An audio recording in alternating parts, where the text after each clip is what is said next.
अज मैं तुहानू रविदास जी महाराज जी की बड़ी एक सुंदर साखी सुनाना। तो कहोगे है लिखने वाला क्या लिखता है और बनाने वाला क्या करता और कैसे कैसे होता है, ये मैं तुहानू दसदा कि कैसे कैसे पलटा होया। रविदास जी महाराज का जन्म कैसे हुआ आज मैं बताता हूं आपको, सुनोगे तुसी? एक दिन की गल है, रामानंद बहुत वड्डे गुरु होए ने। उन्होंने 12 तगड़े तगड़े शिष्य, एक सेवक कबीर जी, रविदास जी, पीपा जी, परमानंद जी, ये सारे भगत ने। मैं गिनवा रहा जेड़े रामानंद जी दे 12 तगड़े तगड़े भगत, तगड़े तगड़े सेवादार, ऐसे गुरु दे उन्होंने नाम सी रामानंद। गुरु रामानंद। ओ गुरु रामानंद ने उन्होंने एक सिस्टम सी, उन्होंने जिहड़ा लंगर बनता हुंदा सी, क्योंकि साधु संत काम नहीं सी करते। उन्होंने अपने मंडली रखनी, उन्होंने जिद्दां हुण मान लो दरबार है, डेरे ने, या एक आश्रम है, या कोई संतां दा टिकाणा है, उत्थे उन्होंने जिहड़े साधु नाल रहिंदे सी, साधु ही हुंदे ने, संतां नाल जिहड़े रहिंदे ने साधु ही हुंदे ने, साधु तो घट नहीं हुंदे। वो जिहड़े जिन्ने भी साधु सन उन्होंने रामानंद जी कहंदे हुंदे सी, राती जाओ आस पास के गांव गांव में जाओ, मांग के, हर एक के घर घर में मांगने जाना। किसी ने आटा दे देना, किसी ने शक्कर दे देनी, किसी ने गुड़ दे देना, किसी ने घ्यो दे देना। अगले दी किरत कमाई हो जानी, जिन्हें देना दान ले लेना।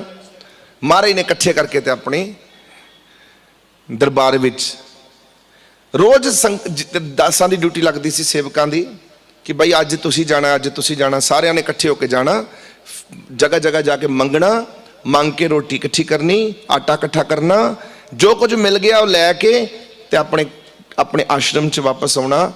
जिथे रहिंदे सन उत्थे उन्होंने सारियां ने रल मिल के खाना, लंगर खाना। ये रोज की प्रथा से। अज एक सेवक नू भेजिया मंगण वास्ते, जाओ। उन्होंने नाम से तुलसीदास। रामानंद जी का बड़ा प्यारा सेवादार है, भगत है। तुलसीदास नू कहंदे, जाओ तुलसीदास आज तुम भी जाओ मांगने के लिए। सब दी ड्यूटियां लगियां सी, पर तुलसीदास जी नू भेज दिता अज अपने मुख तो कह के, जाओ अज तुसी भी जो शामी जाना है, तुसी उन्हां दे नाल मुखी बन के जाना। तुसी देखो की करते हैं। तुलसीदास जी कह लगे, 7 बचन जी, गुरु ने भेजे 7 बचन। हुण तुलसीदास जी किसी के घर गए, उतों भिख्या मंगी, अलख जगाई कि भिक्षान दे। उतों आटा लैके वो दोनों पति पत्नी रोंदे हुए, अखां भरियां होइयां, अखां च हंझू, रोंदे हुए दोनों पति पत्नी, ते आटा फड़िया दा लैके ते हथ कमदे पे, ते पाया आटा पाया, ते कहंदे की गल है, रोन क्यों डे हो,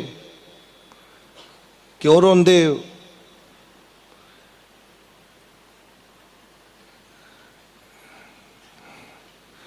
महाराज घर में बच्चा नहीं है, शादी को ब्याह को 20 बरे हो गए हैं, 20 साल हो गए हैं, बच्चा नहीं है।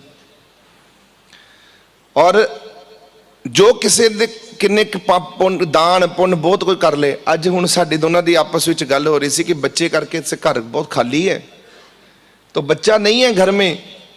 असीं ये सोच रहे सी, मेरी पत्नी कहती सी कि मैं मर जाना, तो मैं भी उन्होंने कह रहा सी फिर मैं की जी के करना, मैं भी तेरे नाल मर जाना, तो असीं इत्थे गंगा च छलांग मार देनी है, ये मर जाना।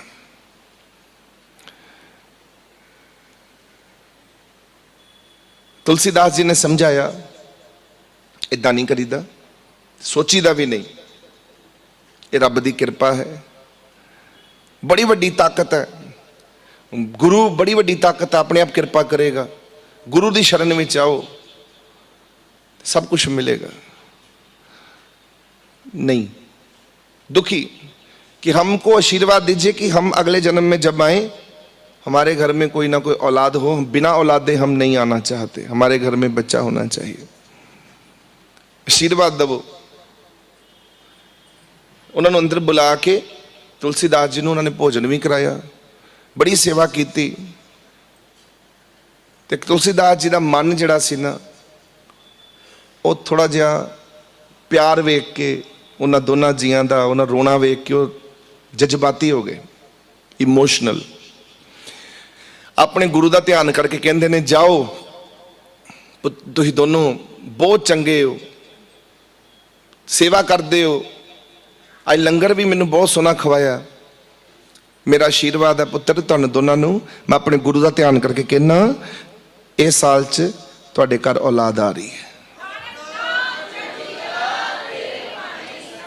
बच्चा होवेगा तुहाडे घर। मैं गुरु जी नूं जाके कहांगा, गुरु साडा बहुत वड्डा, उन्हें मिनटां सकिंटां तकदीर पलट देनी है। मैं कहांगा गुरु नूं, ते जदों मैं कहता एक बारी गल बन जानी है। बस इस शौक नाल, इस चाह नाल आशीर्वाद दे के गुरु रामानंद कोल आ गए। गुरु रामानंद ने वो जानकार सन, वो भोजन छकिया ते रोटी खान लगे गुरु रामानंद जी। ते गुरु रामानंद जी ने रोटी खाधी ते लंगर खाधा, भोजन खाधा। पर गुरु रामानंद जी जदों नाम ते बैठन लगे, रब नूं याद कर लगे, ते नाम ते मन ना टिके। जैसा अन्न तैसा मन, मन डोल रहा। अख बंद करते हैं तो अख बंद नहीं हो रही, बैठना चाहते हैं बैठा नहीं जा रहा, ध्यान टिका रहे हैं रब वाले पासे, ध्यान टिक नहीं रहा। ये जो हरकत होनी शुरू हो जाए मतलब कुछ ना कुछ गलत मलत अंदर चला गया। उन्होंने कहा मेरे अंदर गलत मलत की गया, उन्होंने पता लग गया। वो कहते रोटी अंदर गलत चली गई। बुलाया तुलसीदास नूं, कहते तुलसी अज ये रोटी कित्थों लैके आए हो? तुसीं मैनूं अपने हत्थी बना के रोटी दित्ती है, तुसीं मैनूं रोटी बनाई, तुसीं मैनूं रोटी दित्ती, तुसीं रोटी कित्थों लैके आए हो? अज कित्थों आटा आया, कित्थों अन्न आया? दसो मैनूं, सारी गाथा सुनाओ। सारा सत्संग सुनिया। उन्होंने कहते ने तुलसी वचन एडा वड्डा दे आए हो, उहदे कुल च उहदे घर च ते बच्चा होना ही नहीं, अगले 3 जन्मां तक उहदे घर च कोई बच्चा नहीं, ते तू अपने शब्दां नाल उहनूं बच्चा दे आया। सोच ते लेंदा कम से कम, मेरा गुरु एडा वड्डा है। ते गुरु जी मैं तो तुहाडा ध्यान करके कह आया, मैनूं पता तुसीं कुछ भी कर सकते हो। वो कहंदे हो ठीक है मैं कर सकदा, पर मैं रब दा बज्झिया होया, मैं नहीं हाँ हामी भर सकता इस इन्ह चीज़ नूं, क्योंकि उन्हां दे इहदे घर बच्चा होना ही नहीं, गलत कर आया तू। तो गुरु महाराज दसो बच्चे की गलती तुसीं सवारनी, गलत मैं कर आया, सवारो तुसीं। हुण सवारन वास्ते गुरु महाराज कहंदे ने अच्छा तुलसी तू वचन दे आया, तैनूं हुण वचन खुद निभाना पवेगा, तैनूं हुण मरना पएगा, तैयारी कर अपने मरन दी, तैनूं जन्म लैना पैना उहदे घर जाके। हुण तुलसी बड़ा प्यारा बच्चा सी, गुरु दा कोल रहिंदा सी, बड़ा प्यार करदा, गुरु नूं लंगर खवाना, गुरु दे कोल रहना, हमेशा गुरु दे चरनां दे विच बैठा, इन्ना प्यार सी महाराज दे नाल। अज अपने बच्चे नूं कहंदे ने तुलसी नूं, तुलसी हुण तेरा समा आ गया शरीर त्यागन दा, नवां चोला धारण करन दा, तेरी समाधि लैन दा वेला आ गया, अब तू उसके घर में जाके, रामू शाह के घर में जाके जन्म लेने का समा आ गया, जन्म तू लेगा, नवा चोला धारण करेगा, मेरी सेवा सफल हो गई पुत्र। वो कहना 7 बचन गुरु जी आप जी ने हुक्म करता, समाधि तैयार की गई, समाधि दे विच बिठा दिता गया, जिंदे अख बंद करके उहदी जोत गुरु ने खिंची अपने अवल च समाहित की, तो नाल ही वो जोत निकली बोटी के गर्भ दे विच जाके ठहर गई। और जो ठहरी बस तुलसी पहुंच गया, वचन दिते तुलसी ने, तुलसी निभाने वास्ते पहुंच गया।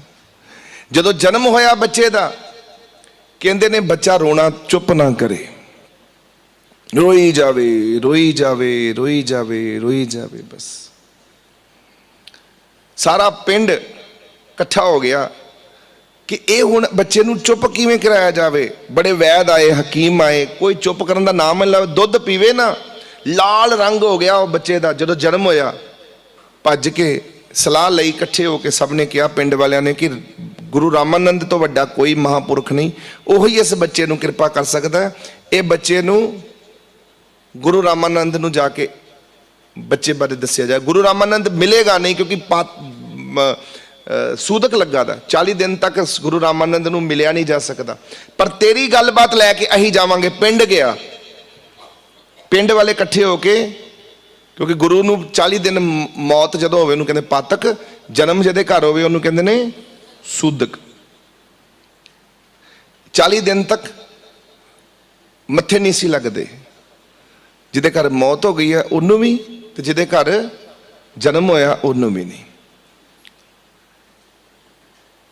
पिंड वाले इकट्ठे होके सलाह लैके रामानंद जी गुरु रामानंद को पहुंचे। गुरु रामानंद नूं जाके मिले, अरदास की कि हे गुरुवर आप जी की कृपा नाल एक पिंड दे विच वो कृपा हुई है उहदे घर च,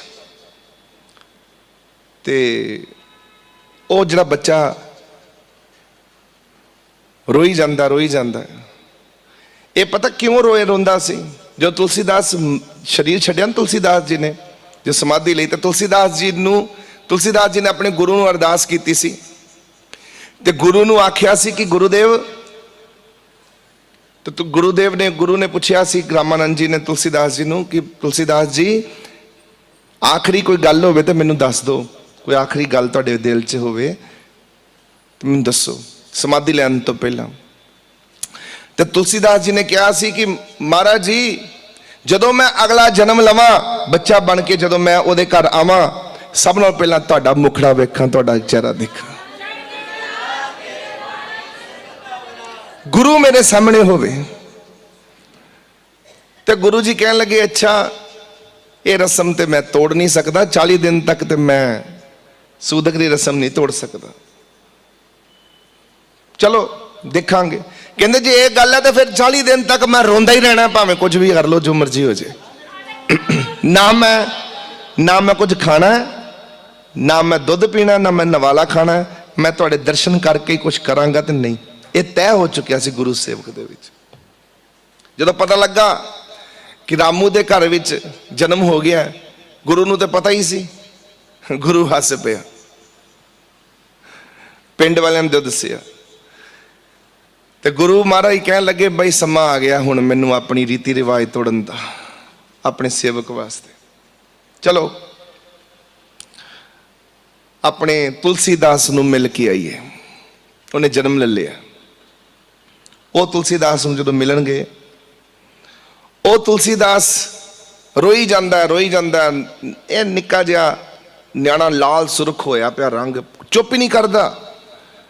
किन्ने 2 दिन बीत गए रोई जांदा, 1 मिनट नहीं चुप किया, गला थक गया। रोंदा क्यों सी कि गुरु दे दर्शन करने ने बस, क्योंकि 9 महीने तो दर्शन नहीं होए गुरु दे, पेट विच सी।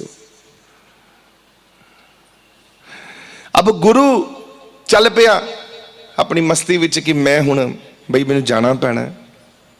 सेवक वास्ते अपनी सारे रीति रिवाज भी गुरु तोड़ दिंदा। इहो जिहा गुरु देखो कित्थे लभना।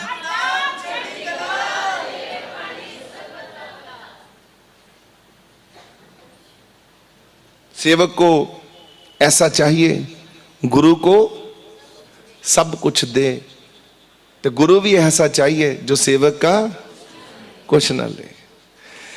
हुण वो तड़प लगी है बच्चे नूं।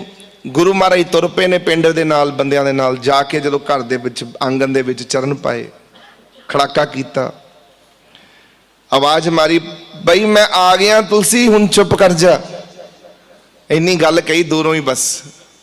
ओ ते होर उच्ची उच्ची रोन लग पिया कि मेरा गुरु आ गया, बस मेरा गुरु। और जदों गुरु महाराज ने जाके उन्होंने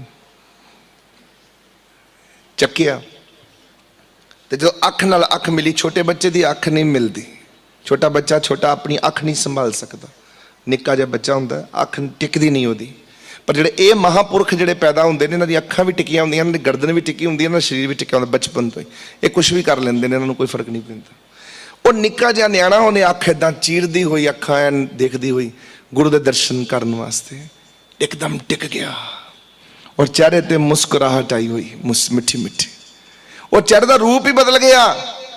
तो महाराज ने जो चकिया, रामानंद ने गुरु ने चक के कलेजे ना ला लिया इदा करके। बस एक सेवक, प्यारा सेवक गुरु का हुक्म मन के चोला छड्ड के अगले दे जन्म ले रहे हैं।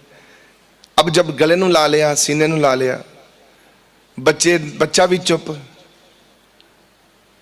तो ठंड पै गई। गुरु दी अखां विच भी हंझू, तो बच्चे दी अखां विचों हंझू टपकन लग पे जोर जोर दे। न्याणा भी रोन लग पिया, अखां भर गई। गुरु भी रोई जावे। विछोड़ा है भाई सेवक दा, कितों बर्दाश्त होना। और वो रविदास जी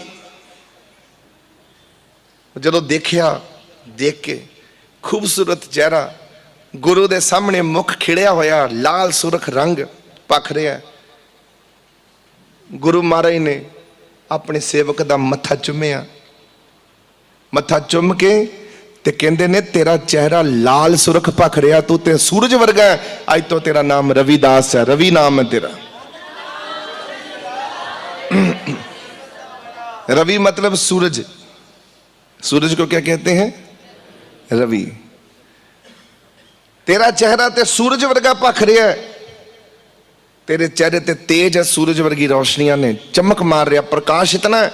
बच्चे नूं कहंदे ने तू रवि वर्गा है, सूरज वर्गा है, तेरा तप बर्दाश्त नहीं हो रहा, तेरा नाम अज तो बाद रवि होवेगा, रविदास।